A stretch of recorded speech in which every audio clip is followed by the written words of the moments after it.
ちょっとね他の人にも見てもらいたいな。ちょっといいですか。ヘッドライトをちょっと磨いたんですけど、ちょっとどうか見てもらっていいですか。超綺麗じゃん。何これ。ここまでなるんだ。近くで見ても綺麗ですよね。綺麗。はい、皆さんこんにちは。車の大地園加古川シノピーです。はい、この間ねベルテックスのナノライティングクリアだっけな、それを使って黄ばみを落としたんですが、黄ばみはね確かに落ちて黄色からクリアっぽくなったんだけど、ヘッドライトのね状況がちょっと悪すぎる。なんか傷とかがね結構あるせいか、黄ばみは取れてるんだけど白く曇っちゃってる、そういう状況です。でこれはねベルテックスのナノライティングクリアでも落ちないことがありますって実際に書いてあったんだけど、これをねちょっと落としてもっと綺麗にしていきたいなと思っております。で落とす方法なんですが、今回はこちら耐水ペーパー用意したので、ちょっとね荒技なんだけど削ってどこまでクリアになるかちょっと実際にやっていきたいと思います。あと、どれぐらいね時間がかかるのか、どれだけ大変なのかっていうのもね、時間をねだいたい測ってやっていきたいなと思っております。そしたら早速作業開始。とりあえず助手席側から磨いていきたいんですが、見てわかる通りね黄ばみは取れてるんだけど、もう白くちょっと濁ってる状態。これはねもともとね黄ばんでる時も黄ばみプラス曇りみたいなのがあったんだよね。なので、ベルテックスのねナノライティングクリアの場合は、黄ばみを落とすものなので、このクリア感はあるけど黄ばんでるような車種、そういうようなね車におすすめだと思います。で今回はもう白くもう濁っちゃってるので、これをね今からなんとかやっていきたいなと思います。で始める時間なんだけど、ただいまの時間見えるかな、11時36分。片側どんくらいで終わるか、あとどれぐらい綺麗になるかっていうところをねちょっと見ていきたいなと思います。そしたらねまず耐水ペーパーの1000番って書いてあるね、これを使って磨いていきます。でこの大きさでだいたいね100円ちょっとぐらいで販売されています。それをこの耐水ペーパーの場合、もう点線がねこういう風に書かれているので、この大きさに切って、だいたい6等分だね。だからこんな感じ、この手のひらサイズにして今から磨いていきます。はい、そしたらちょっとまず水をかけて磨いていくんですが、水をかけるとね結構クリアになるんだけど、これが乾くとね白っぽくなるんですよ。それとなんで耐水ペーパー使うかっていうと、この削った時の摩擦熱でこのレンズがね溶けちゃうことがあったり、あとヤスリの目がね結構詰まりやすいので、水をかけながら耐水ペーパーでやっていきます。あとマスキングテープ、これ忘れないでください。このヤスリをかけてる時端の方ねはみ出て、このボディの方傷ついちゃうことがあるので忘れずに。そしたら早速いきます。こういった感じで、もっとしっかりやりたい人は板とかゴムとかをここに巻いてやると綺麗にいくと思います。ほらもうこんな感じで傷だらけ。それちょっとやりにくかったので、これねキーロビンのスポンジ、キーロビンに付属されてるスポンジを使ってこれに巻いてやっていきたいと思います。こんな感じ。どうだ、こっちの方がやりやすいかな。そうだね、やりやすいね。で木の板とかだとこの湾曲しているので出っ張ってる部分が余計に削れすぎちゃうので、これちょっとね柔らかいスポンジとかそういうのを使うと綺麗にできると思います。でこの水はねしっかりかける。もうこの時点ですごいね、わかる、傷だらけのレディオですよ。こっちの方もねちゃんとやっていきます。うわーすげえ、足がびちょびちょですよ。どう、すげえ真っ白になったね。もう傷だらけですよ。この辺とかしっかり削っていく。よいしょ、 OK。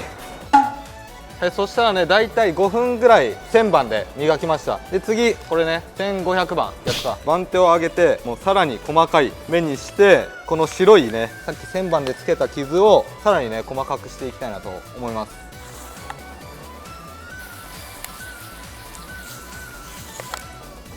さっきより曇りは取れてきたね。おお、セミも鳴いてる。夏ですな。これもだいたいどんくらいだろう、5分ぐらいやるかな。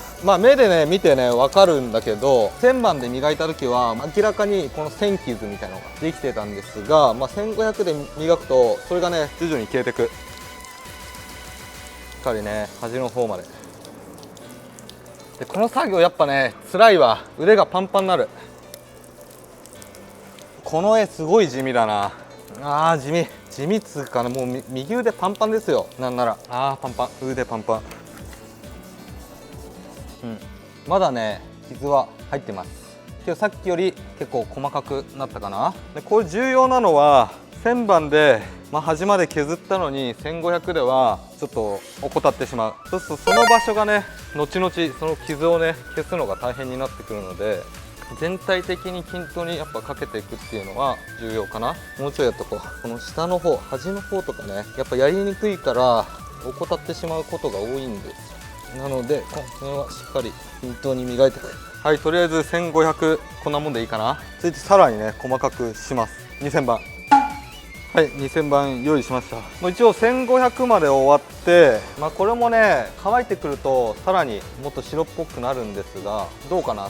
1000番でやった時よりはクリア感はあるけど、まだ全然曇ってるね。これねきついのがね、1000番一番最初やんじゃん。その時はね結構テンション上がるんですよ。うわ削れてる、うわ白くなってる、やべえっていうのもあるんだけど、変化があるからいいんだけど、1500、2000って変えていく時にやばいこれ元に戻るのかな、徐々に過ぎてねこうクリアになってってるんだけど、徐々にだから結構折れそうになるけど、そこは諦めない。クリアになってってるから間違いなく。あとはもう妥協しない、諦めない、腐らない。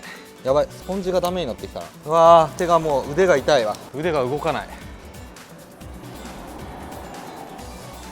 綺麗になってきたけどまだだな。うわー長い、きついわ、腕が痛いけど諦めない。やり始めたらもうこれ止まれないかもね。しんどい。 OK、 とりあえず2000番を使ってここまで磨きました。でまだね乾くと白っぽくなっています。なのでまだまだ足りないので、2000番からこの金属磨きピカールを使ってさらに磨いていきたいなと思います。でこっからはねバフとかでブイーンってやっちゃえばね一番早いんだけど、持ってない人もいると思うので全て手でいきます。こういう感じでピカールつけてさらに磨く。はい、この作業さらに磨いていく。あーピカール強え、来てるっしょ結構。どうわかる？何が来てるかって一番腕に来てる。あー機械使いたい。おお徐々に曇りが取れてきた。こうタオルじゃなくてスポンジどうなんだろう。次ちょっとこの黄色瓶のスポンジでねやっていこうかな。こっちの方が楽かも。力入れやすいわ。黄色瓶クイックマジックゴールド使いたいな。地味味の方もしっかりやっとかないと。うわちょっと一回水かけよう。結構いったんじゃないこれ。どう？結構いったよね。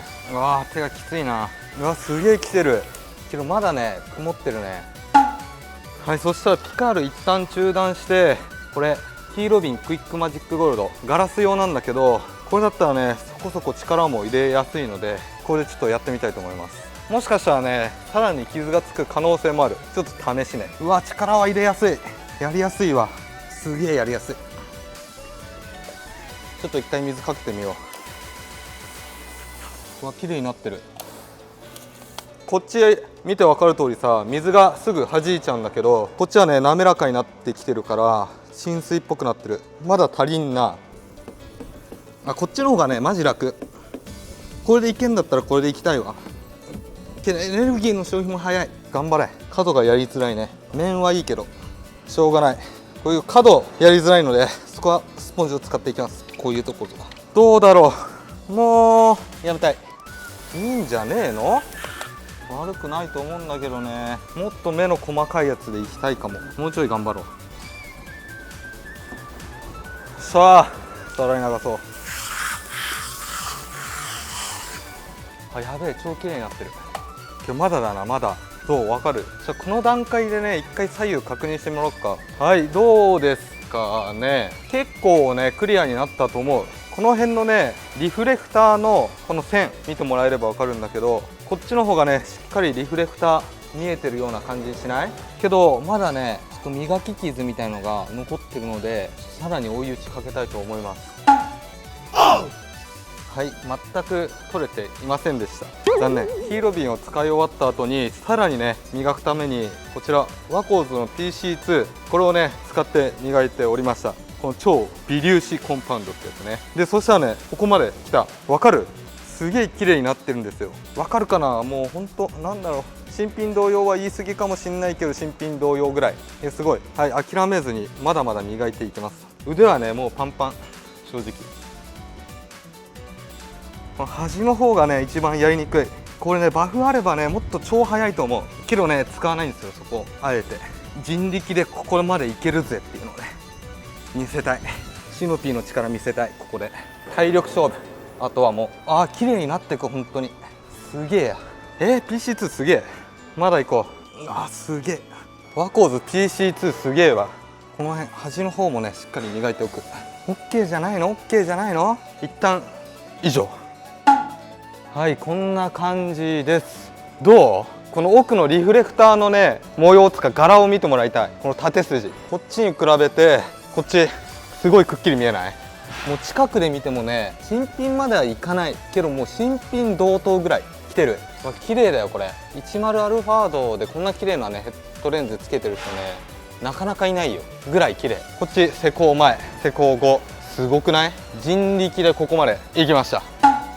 というわけでここまではねもう時間と労力をかければいけるんですよ。ここまで綺麗に。で重要なのがこっから先で、これ今もう表面がもうむき出し、もう裸の状態なので、ここにねクリアとかを吹かないと余計劣化を早めてしまうっていうのがあるので、クリアを吹こうかなと思ったんだけどそんな技術もないし道具もないので、今回はこれね前回使ったナノメタルライティングクリアガラスコーティング剤、これで保護して終わりにしようかなと思います。でちゃんと本当やりたい人は、クリアとかそういうのを考えた方がいいと思う。でこのナノライティングクリア、これをつけてどれぐらい持つのかっていうのも気になるね。ガラスコーティングだからこの辺すごい今もうすでに固まってきちゃってるね。これでどこまで保護できるのかっていうのはちょっと今後調査していこうかなと思います。そしたら早速塗っていきます。こうピチピチつけて塗っていく。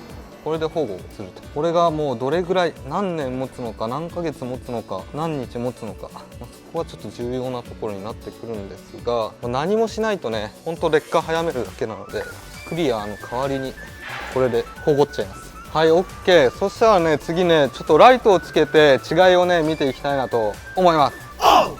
ライトをつけてみました。こっちねもう全体的になんかぼんやりしてんだけど、くっきりしてるの分かるかな。これね結構ね違うんですよ。遠くから見ると右バルブ見えるけど左全く見えないみたいなぐらい差が出てます。これ施工前、続いて施工後、分かるかな。で忘れてた、これ作業終了が約2時半なので、11時半に始めて1時間休憩して1時間半、そうだね片側で2時間近くかかってます。はい、といった感じでね動画の方以上になります。はい、こっち側が施工後施工前、どう違いわかるかな。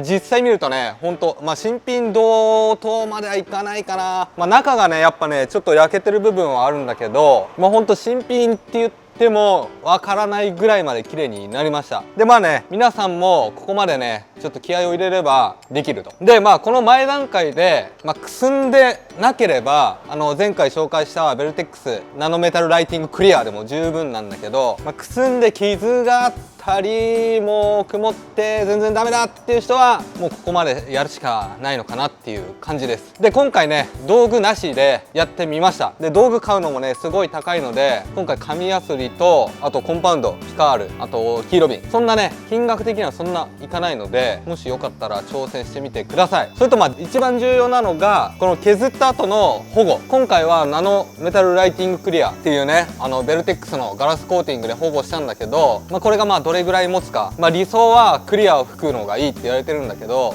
これで十分だったらこれでもいいし、これをね逆に磨き終わってから放置しておくと裸の状態なので余計ね黄ばんでしまう。なのでそこはね注意してもらいたいなと思います。でこのねヘッドライト黄ばみっていうのはいろんな人悩んでると思うので、いろんな方法でね、どれが一番いいのかっていうのを、今後ちょっと見つけ出していきたいなと思っております。なのでチャンネル登録忘れずに。